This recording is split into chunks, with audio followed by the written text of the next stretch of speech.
provide. Cool. And well, so Sal's here. So Sal and I work together. Sal's my partner in the Open Privacy Network efforts and also standards work that we do around consent. So thanks for stopping in as well, Sal. Bit of an introduction there. And yeah, just happy to be here. Go for it, Mark. Yeah. Thanks. Cool. So I'll just share my screen. You're on mute. I am. And before we jump into things, we have a little housekeeping. We just have a couple of things we have to mention. And I'll put the notes in our chat box. That is that this committee or work group is covered by the Linux Foundation antitrust policy, which you can find in the link to in the chat that I'll paste in a second. And then also so that means we're not talking about explicit business opportunities in this meeting, but general progress and projects and things like that. And then we're also governed by the Cardea Code of Conduct, which means that we're going to be nice to each other. We're going to encourage everybody to have a voice. And if there's any concerns on any of those topics, you can reach out to Ken or myself or any of the emails linked in the meeting notes. And with that, we can go back to introductions. Excellent. So yeah, my name is Mark Lazar. I've been working on digital consent area for quite a while, but that came out of work in surveillance and video surveillance, my postgrad, and digital identity management. So it morphed into consent because there's a lot of similarities between consent and surveillance technically that we noticed, and you know, there's a big huge story there, but not for this presentation. So I put together a couple of slides to help guide the way. Is that okay if I share my screen? It absolutely is, and you should be able to do that. Okay, let's see if I can do that. And that, there we go. Does everyone see digital privacy transparency screen or the? Yes, looks good. Okay, good.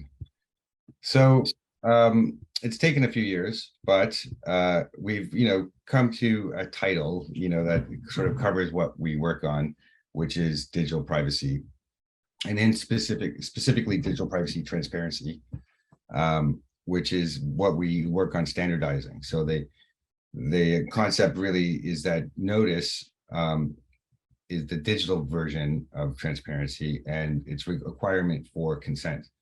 So in our framework and our way we look at opening consent for people is that it's a notice-based process and artifact and protocol, which can extend to consent explicitly in law, but that everything with humans is consented in some way or consensual in that we're all individuals and we need to notice in order to know what we're doing and to interact with each other regardless of the legal justification. So that's effectively a bit of the background with that. What is digital privacy? So you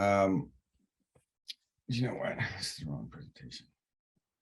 For a second, let me switch to another presentation.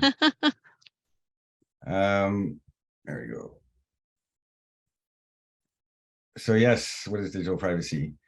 So yeah, we recently presented this with the Digital Privacy IEEE group. So it's sort of a different topic, but very similar. So digital privacy, and the way we like to describe it, is the representation of the physical privacy in a digital space. So it's not, it's not made in a digital space, but it's sort of, so it would be represented in that what we expect and what we understand or what the human understands is what would be represented and enforced, or the framework inside a machine or a network. And what's happened over the last 20 years is that standards and laws have been sort of moving towards harmonization at national levels and international levels. in different ways. I know the US has gone in certain directions that are quite fragmented, but trying to pull it together. But they were originally quite harmonized and solid, the approach from the US, for example. But one of the driving forces is the Council of Europe 108 plus, which is ratifying in 2023, but it's an update from the Council of Europe 108, which is really, it implements data privacy rights. So it's not in the European human rights board, like data rights aren't there, but it is very influential in setting the standards for data privacy internationally. And it's also enforceable. So it's an international mechanism or framework for enforcing privacy. And every year on January 28th, there's the International Privacy Day that people know about. And the other main framework that we work with is the ISO IEC 29100 framework. And that is a privacy and security framework off the 2700 series.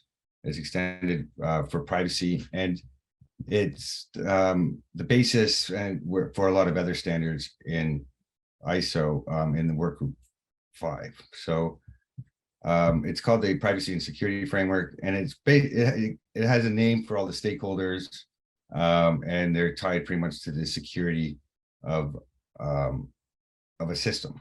So that's really useful for us. And we've done work on the consent receipt, which is a standard that is now at ISO, which is 29184, and that works with the 29100 framework.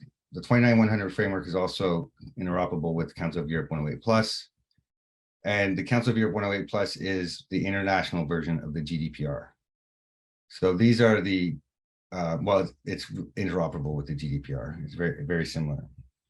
So that's the international mechanisms that we work with for digital privacy. And so ZPNA is a zero public network architecture that we work on, where personal data is never exposed publicly. It's not unaccountable. There are no third parties. Every participant has something called a controller credential ID, or a controller credential, regardless of the role they play in processing personal data. So metadata is not like a public resource. It's something that is tracked and available to both parties in a ZPNA.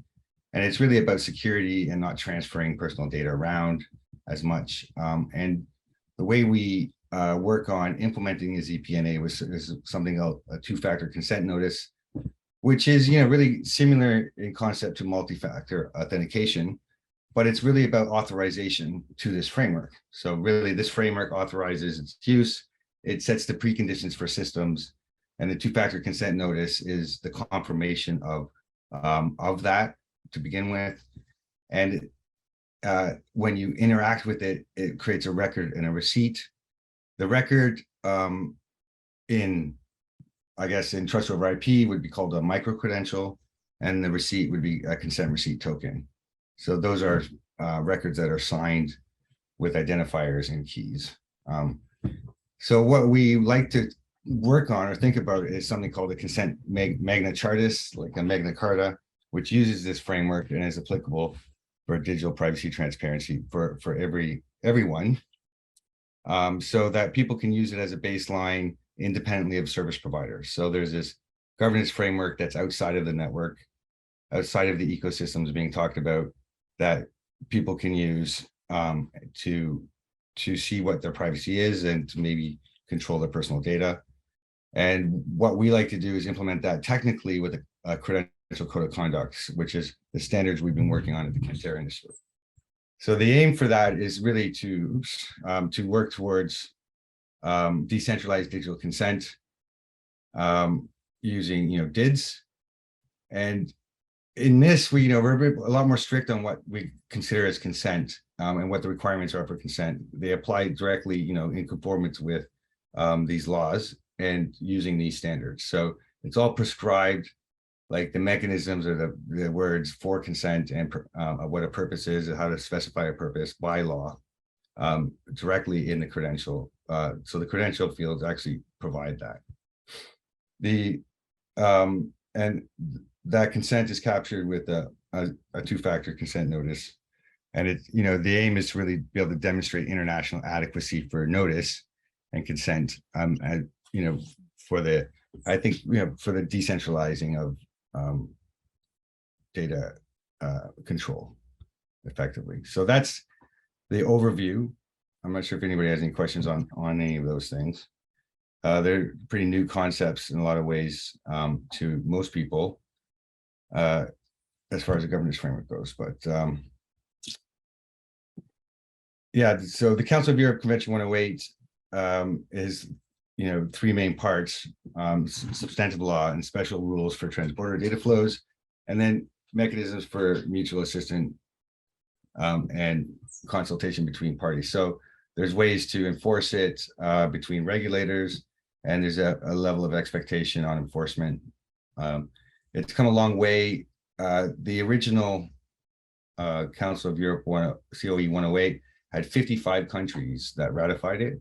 So it's a very, large part of the world, not just like Europe only, which is like 30 something, but or the US, but 55. So the scope of this governance framework is quite large already, and it's for non-contracting parties. So it's basically a privacy framework with that supersedes contract, and contract. You would have privacy rights in a contract, not instead of a contract. So there's a big difference in the way consent is looked at from this framework.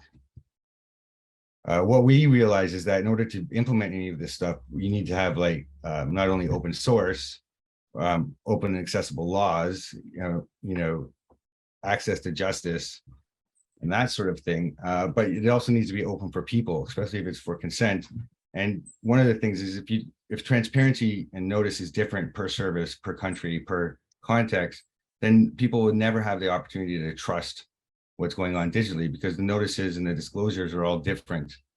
So the aim of our work is to standardize that framework, those notices and the consent with it, so that it's consistent across all services.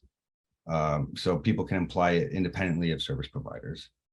So we're looking at open international infrastructure as well. So that's what we've been working on in the Cardea work group. So beyond the consent receipt, which was a previous project, which we just actually voted on in ISO, a component of the consent receipt format is the open notice record. So it's really the identity of the controller, and the controller consists of the accountable person, like a data protection officer, as well as the legal entity of the company. So a controller credential is binding those two things together into one credential, and that's a regulated credential. So it's basically regulated by these laws, and it's regulated by privacy regulators inside countries. So that's effectively what the open notice record is. But we start before digital identity with the open notice record, and we've specified it so that any person can go make a record of the identity of the controller and their privacy information, so that people can have their own trust anchor.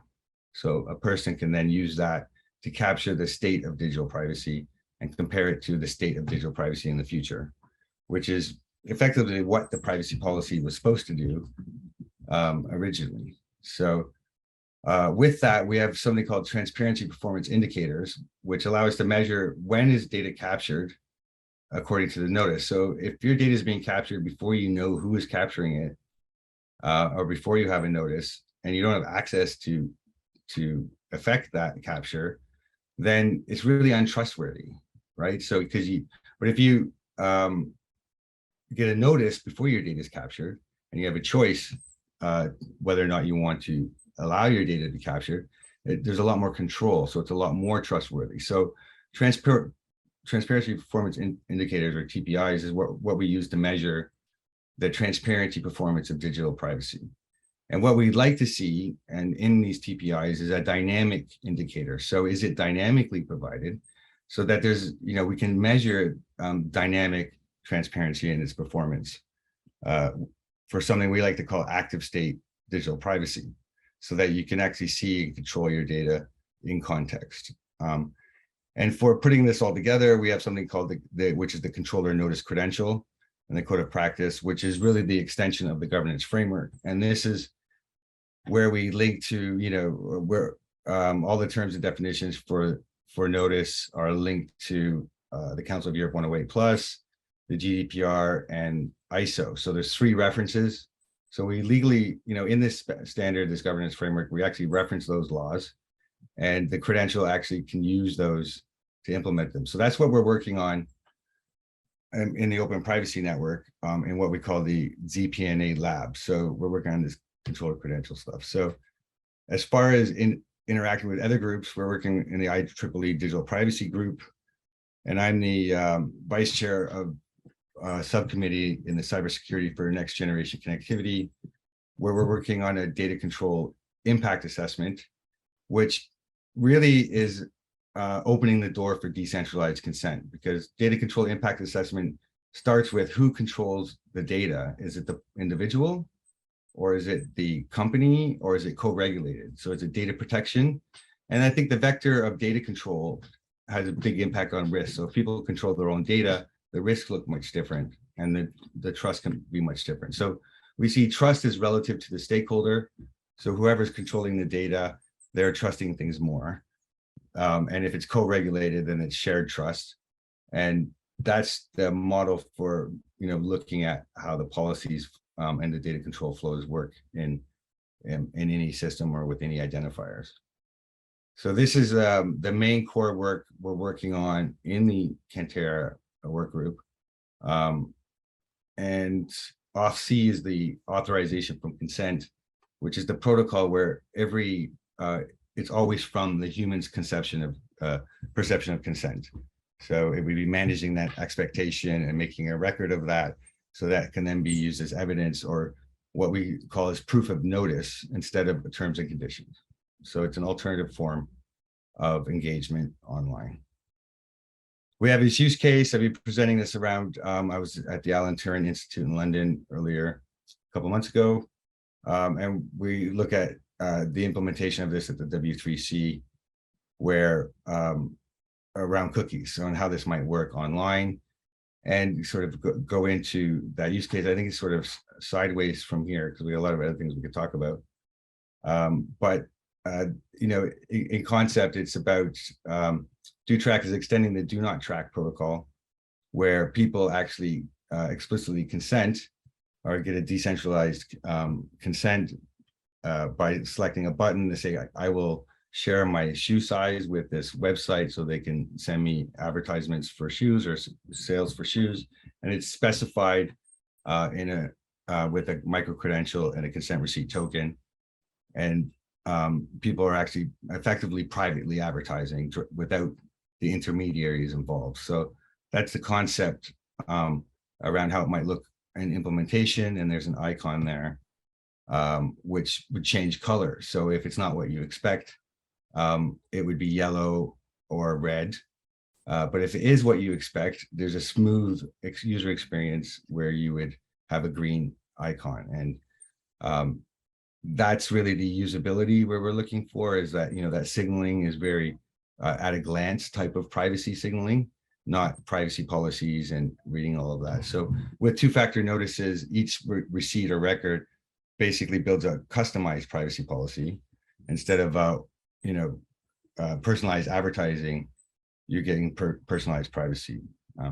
So that's the concept. Mark, where are those icons? Like, where would that color be? Like, where is this hosted? Who sees that? So on a website, this icon right here would be on a website. So you could click on that and do something called a directed consent. So there's multiple types of consents, and there's a bit of a consent paradigm that we work with. But directed consent is where the individual can actually specify what kind of consent they want to provide and what data can be used in that consent. And it has an active role in permissioning the use of that, as opposed to a reactive role in permissioning.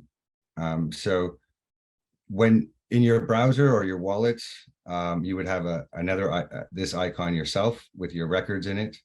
There's a project, the Trustful Digital Assistant, that we're working with, where all these receipts are in your wallet, and effectively the green on your wallet would match the green on the icon. And if there was a discordance, a notice indicator would come up, and you would need to go through a two-factor notice or to be informed of a change to the context of processing before you could continue.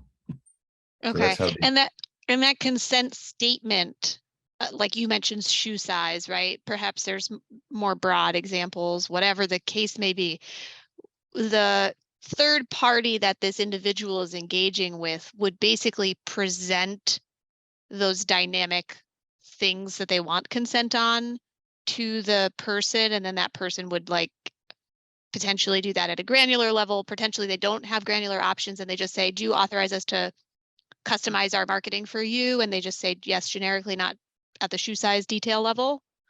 Is right. that So sort of how that works? So the party yeah, that wants the permission is going to present that statement dynamically and potentially like not unstructured, but in an open-ended way. There's a limited, unlimited number of things that they could ask the person. well, so the way we structured digital consent is that there's consent to a purpose. So the purpose for a website would be like, to the browser, would I want to surf the web? So I'm going to download this software for that purpose. And then anything underneath that purpose would be a permission that would be bundled into the purpose and modify that one purpose. So there is no, so the cookie consent is actually not consent. I think most people know that, but maybe not. And that's really a permission that's already provided from when you go from the browser to the website. So that's where the actual purpose is. So, what we like the cookie, actually, we look at a cookie like a receipt. So really, one of the few of the slides I cut out of here was the history of the receipt. And the receipt is one of the first ever forms of writing that's ever been found. It was actually given to people when they were transporting goods to give to someone else, because I guess all the goods kept disappearing on the way. And they invented a receipt, and they say that's the first form of writing, and it's the first script, and that scripting led to writing. And this is how we dealt with this common problem from the beginning of like human time, really, which is the invisible exchange of value. So there's, the long history of, in Florence, they used to send gold to France and, get robbed all the time, and people were stealing it all the time. And then finally they gave the person a receipt they took to the next bank, and they exchanged it for gold.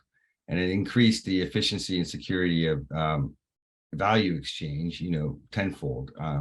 Same thing with dual record accounting, that sort of thing. So we're sort of doing an extension of dual record accounting, and we see a lot of these technologies with, as extensions and innovations on receipts and records, effectively. So, DIDs we see it in that light as an extension to a record and a receipt. And so that's the sort of exchange we're looking at. So all the exchanges are done with this record and receipt framework. But when you take a record and you put it in your wallet, we see that as a micro credential. And that micro credential, once exchanged, it's actually a consent receipt token. But it's all of them have the same core notice record in them, and they're linked according to that context. So that's the exchange framework and format. And really, it's about the quality of consent. So a proof of notice is this person actually know what they're consenting to? Do they know who they're consenting to?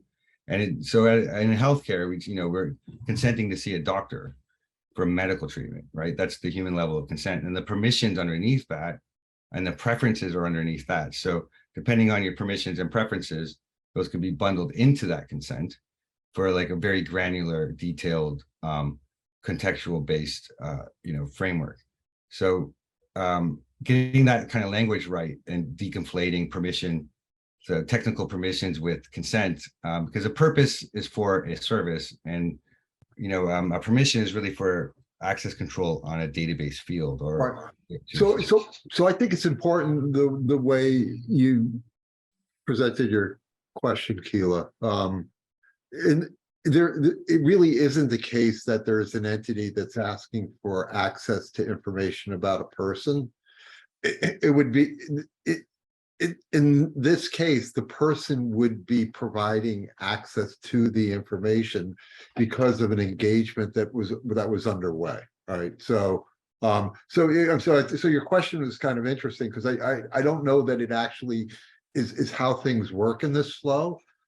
Because nothing will take place unless the person's already cool with it, so to speak, right? So, and then I think that's what Mark was referring to before. So if there's going to be a request for my data, I need to know who it is and have established some ground rules before we even get to that point.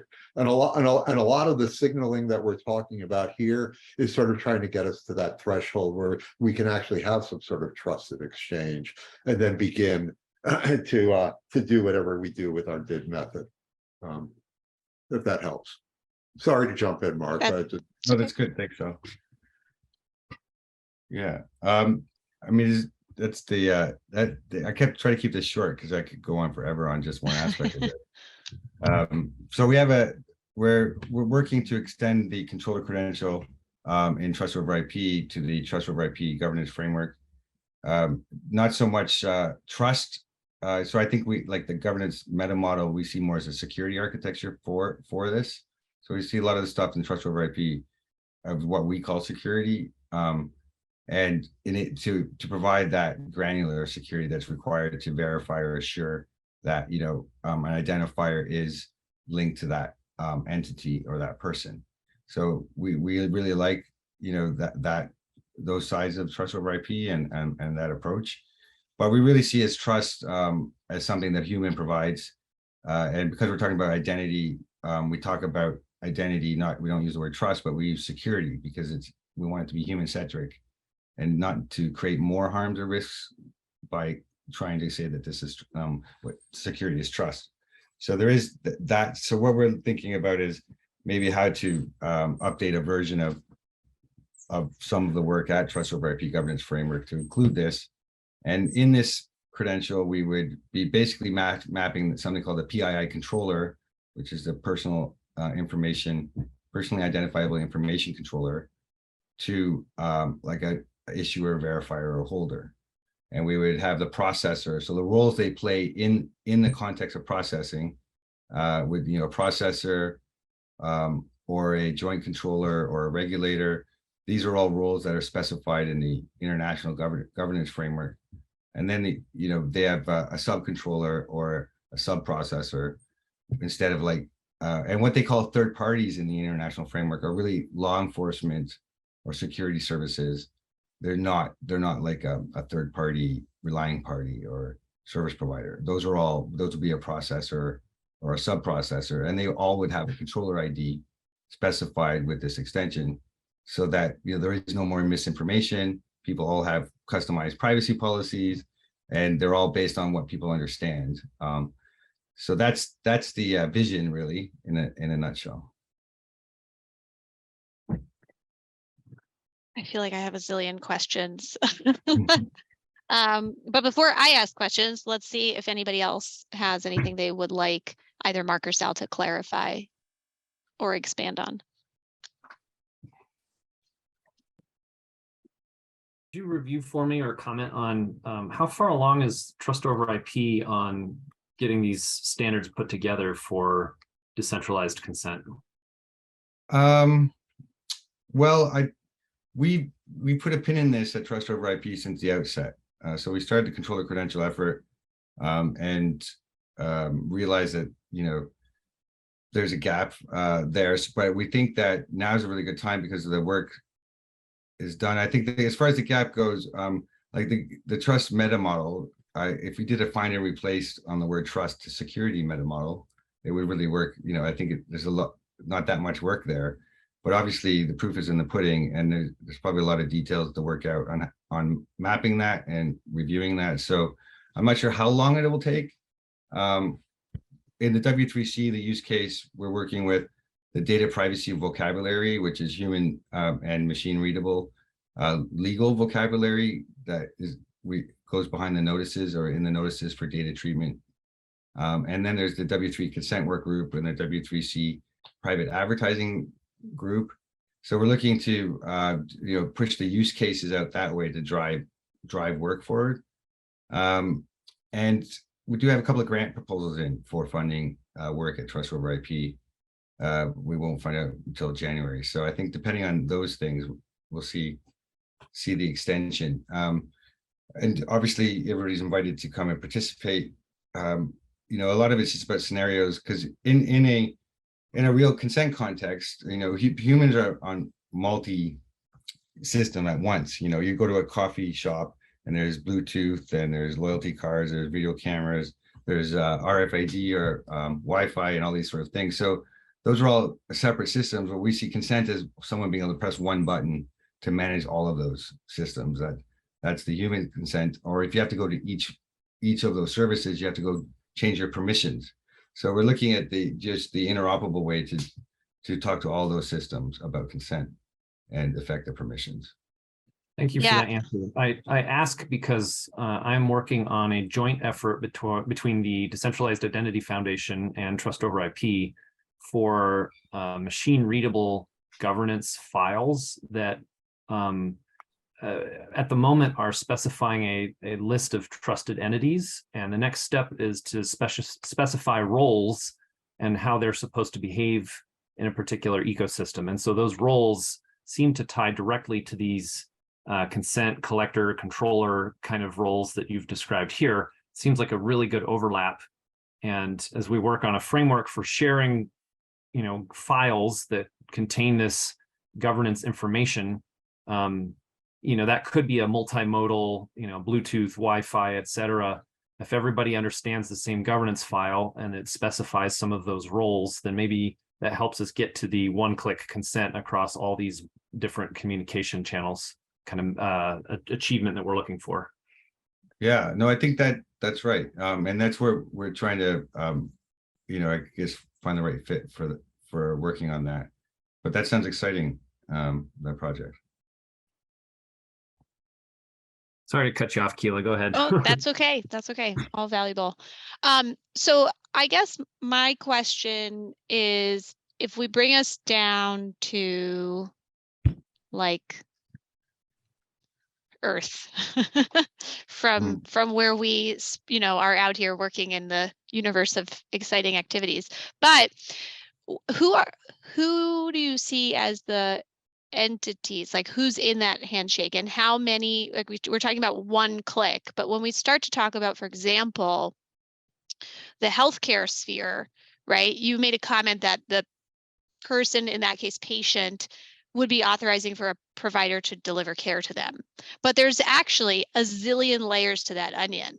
They might also be authorizing for a care team to discuss about the patient. They might be authorizing for a procedure to go ahead, or the billing practices, or the further redisclosure and sharing of their information. I mean, there's a lot to that, right? There's also both federal and state, at least US based, federal and state regulations that have different types of healthcare data that have slightly different nuances, like substance use and detox is covered by the SAMHSA CFR 42 regulation.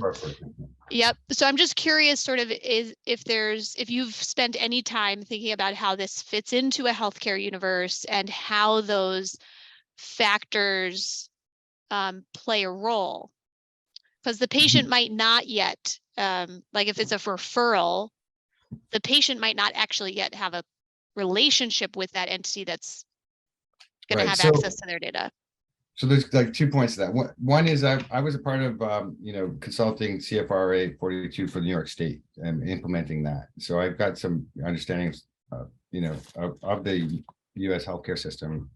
And I think HIPAA isn't really meant to do what we're talking about, which is part of the issues as well, and the need for CFR 42. But not to segue there, in this framework, there's 6 legal justifications.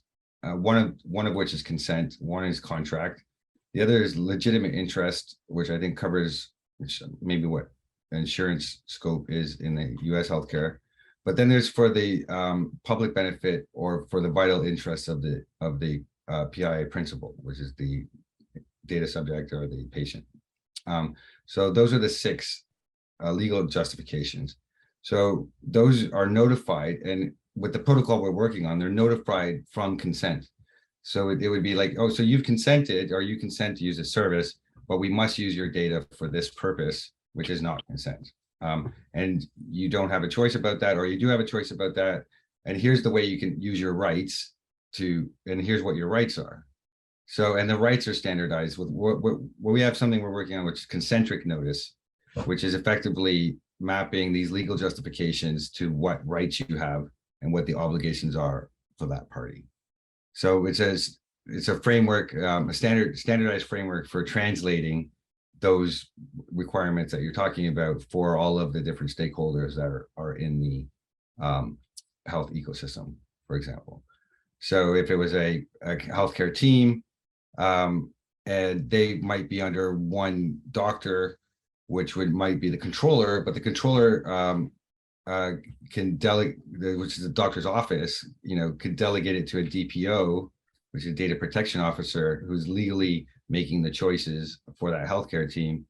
And the healthcare team would be like an employee, and being a holder of the credential, of the controller credential, and be able to use that. For example, so there's all these processes that already exist in place in the world that this would intended to enhance rather than have a new paradigm, for example. So it's going to be applying the international framework to the specific context. So we're working on mapping that and making profiles for doing that. One of the Sal's working with the Security Industry Association on the controller credentials for intelligent spaces, buildings, and video surveillance industry, physical access points, that sort of thing. So he's sort of the expert on that side of things. All of this, these standards come from the healthcare industry, as I mentioned before, and it's just a really complicated space. So we're into it a bit. I was consulting, but stepped back from that because of how all-encompassing it can be. But it's exciting because I think the Cardea group is about extending that for everybody, right? And that's the principle of this group. Is that correct? Or close? Keela, are you muted? Oh, There you go. no, I'm not. I think, yeah, I think that the goal here is to facilitate how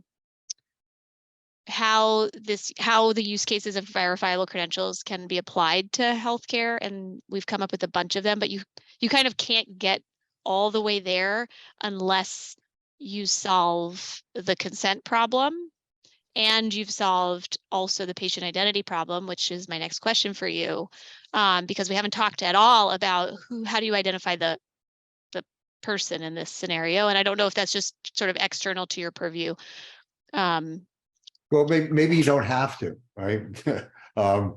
So, which would be a good way to do it. And I think we really, to some of this, we're talking about privacy issues, right? So, so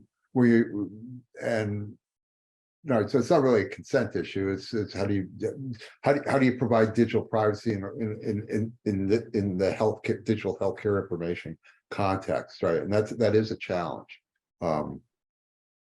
And I think what we're saying is that it's helpful if you have a sort of a framework that governs that. There are international governance frameworks, and there are standards that you can leverage as well. And then if you just go from there in terms of what's a person need, before you jump to actual verifiable credentials and the information. So it kind of goes to my earlier comment, is that I think a lot of what's, as for those of us who have been working with consent for a very long time, seeing these things pop up online about consent, which really aren't, and are about permissions, I think one of the first things we need to do is sort of identify the differences between those things, right? And understand that permissions to use healthcare information in a database or as a result of an identity management system, which might be controlling that, is very different from sort of privacy and consent in the first place. And so I think what we're trying to do is to sort of get in place the former so that we can work on the latter. And then in order to be able to work on the latter, what we're saying is that what the work that we did up front to establish digital privacy and the transparency requirements around that and the legal basis and all these things, which should be very clear to people before these things get started, actually are. And then just go from there. Right? Then we can start working with what we put into the DID document to cover the particular policy for the use case and how we can then use receipts and records and ledgers and all those fun things too. And it's not that we don't want to do that. It's just that I think it's important to separate the two. So in your mind, it's important to separate the identity of the person from their consent from their data. So there's kind of three separate concerns. And yeah, identity shouldn't even come into play initially, because what you're really talking about is sort of like almost a social contract or agreement, which is kind of independent of identifier, right? So it kind of doesn't matter who it is. Just take the healthcare use case, right? You can normalize it across, it's for people, right? So you don't need to identify a person, you need to identify what a person needs. And then once you have that, then now let's start. And one of the first things a person's going to need is knowing who they're dealing with. Right. So the identity problem in the healthcare space has much more to do with who you're dealing with and who's going to be using my data, in our opinion, than it is an identity problem, because there's lots of identity solutions, frankly. They're popping up every day, and more kinds of identifiers that do cool things and more kinds of proofs that can do all this wonderful stuff. But I think we've sort of we're digging in the wrong place, frankly, Ken, in some ways. So you're basically focusing on the consent problem. The identity problem is kind of out of scope for what you're trying to do. You're looking at not at the point at which we think we need to be working in the flow right now. Right now, the identity problem is the provider side. It's the other way. It's literally the reverse cookie that I need in order to have. So if I had a cookie which knows as much about who I'm dealing with as the cookie provides the people who are dealing with me know about me, then I think we're fine. But until we get that get that symmetry as a result of having that other functionality in the system, I think a lot of this other stuff's going to be extremely difficult. And we're trying to build out stuff that does that and also measures the extent to which that's available. I mean, and we think that for the most part that should be transparent, but it often isn't. And the reason that it isn't is because you're dealing with things like privacy policies and consent banner button clicky things, right? I like Mark, I could go on for a very long time as well. Well, and how I was interpreting that, and maybe just make sure that I've got the concept or the bullet points right there, right? Which is that it's not so much about the identity of the patient, it's about making sure that all the people that need to be involved in the ecosystem of controlling, like I'm asking for stuff, those participants are almost more important than the individual patient detail. Right. And then I have an expectation about who they are, and there's some transparency around that. So I don't need to keep checking or those kinds of. And that's what we're kind of try to build tools in the lab to do, is to provide those. So that's when you go back to that signaling that Mark was talking about before, is how that can be self-evident. And Mark's providing. Yeah, we've been dropping a bunch of stuff in chat while each other's been talking, which is better. Normally we talk over each other when we're trying to do this. So. Learn. Go ahead, Mike. Sorry. I was just going to say thank you, Mark and Sal, for dumping this all on us, because Cardea is an open source project. We're already dealing with credentialized health records. And so we're looking at how does the health provider identify their patient, because that's that one way of of information that you specified needing. And we also need the consent so that the other way, the patient knows who they're dealing with and what they're allowing to happen. We're kind of on the cutting edge for all three of those pieces. And we have projects in mind to conquer or address that are going to need all three pieces. And so, given the professional interests and projects of people involved with Cardea right now, we're starting to get a pretty good handle on identity and KYC, and we're doing pretty well with the verifiable records in credential format. And the consent was our big blind spot. So this is really exciting to me to be able to chat about it and have a list of links to follow and some people to talk to about, making the consent piece work properly as well. Yeah, and we're good. I mean, we got a lot of plans for 2023. I know Mark is still, I think he's still on, right? Oh, yeah, there he is. Yeah. Yeah, thanks. Sorry, I was on mute. And yeah, love to find out how to work together, right? And it's yeah, thanks for the opportunity. Yeah, Yeah. no, thanks. We like to look at it as like decentralized consent would be know your business customer, right? So it's the reverse flow of KYC, and it's where the individual has this their own records, like they can actually control their own records. So every service provider and everything you're talking about, people don't get a record, especially in in healthcare. There's not a lot of records being shared with people, and if they do, they don't have a way to manage them, store them, and there could be paper or a signed thing. And if you look at all these services, the cookie, which really should be a receipt, is auctioned off. You don't get that record. It's put on your device without your permission, and then they put up a permission saying it's consent when it's obviously not consent, and it's for surveillance, right? So it's bad identity management, right? So if you look at the most advanced bad identity management, I would say you look at the cookie, and you can see all the things wrong with the world from there, because you're clicking a box to a contract or a privacy policy for that contract, which you've never actually read. So they cannot possibly be consent or anything you're aware of. So that's the immediate indicator of not consent, is a tick box to something you haven't read. There's only 3% of people actually do that, and those 3% can't. It's not interoperable with any other service, so it's just really not usable. It's a capture, and it's called Shoshana Zuboff calls it surveillance capitalism. So this is really that was one of our main use cases from 2012 when we launched this effort with the W3C, Do Not Track and Beyond. And so we really worked from there to try to work it out.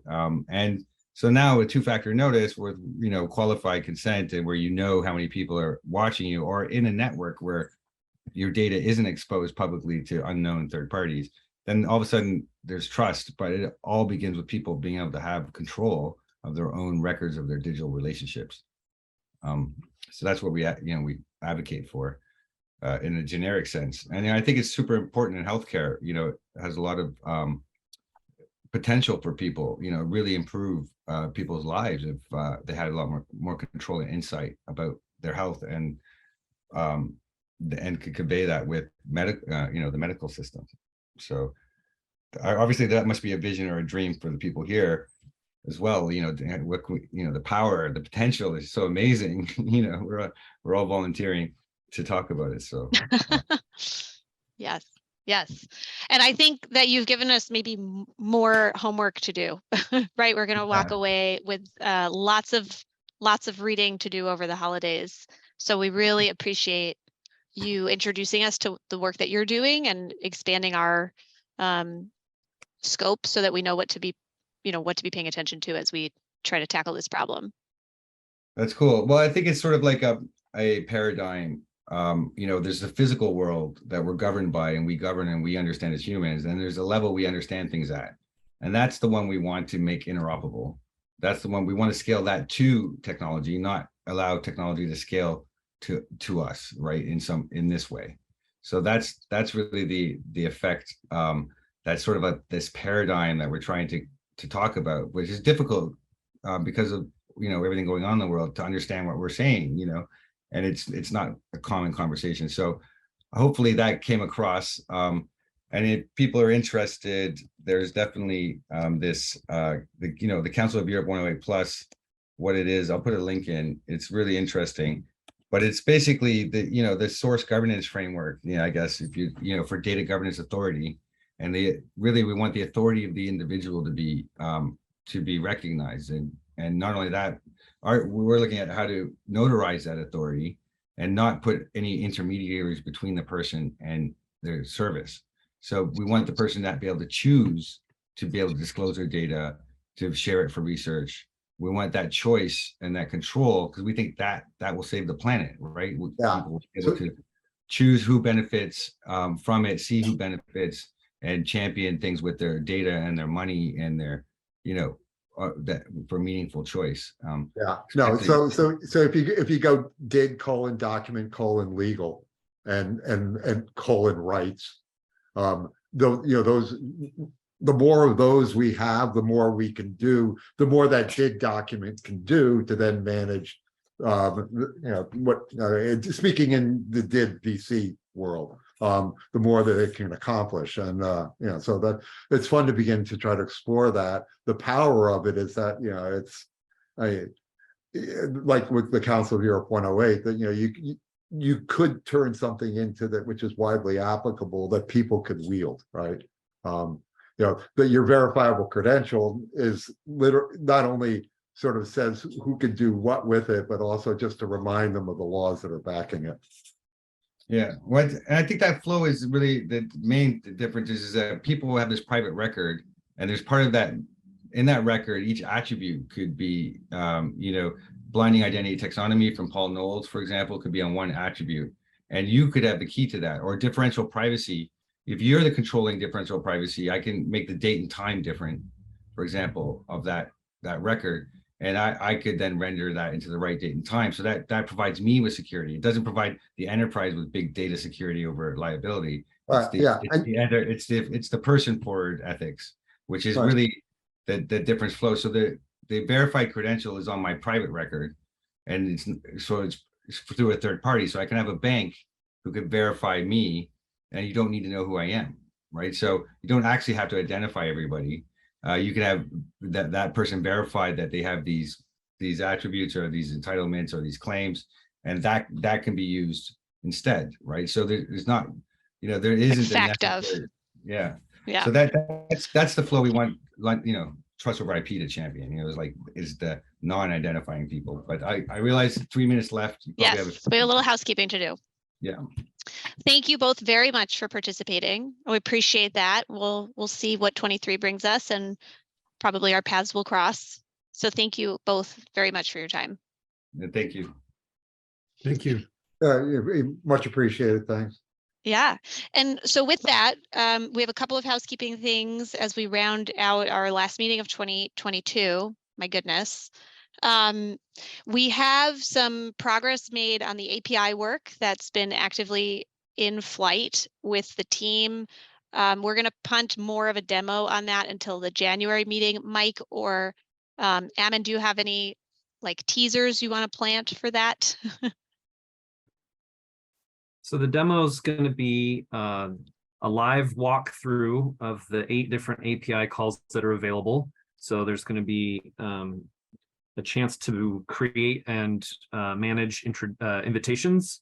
There's going to be some code for issuing and then viewing the status of credentials, and then also issuing and viewing the status of verification requests. So those are kind of the core functions of standing up an agent and being able to do some interesting things and tie it to your existing system via API. And so that will have a solid demo that shows people how those work. And by that January meeting, it should be in the publicly available Cardea codebase. Fantastic. When is our next meeting, Keela?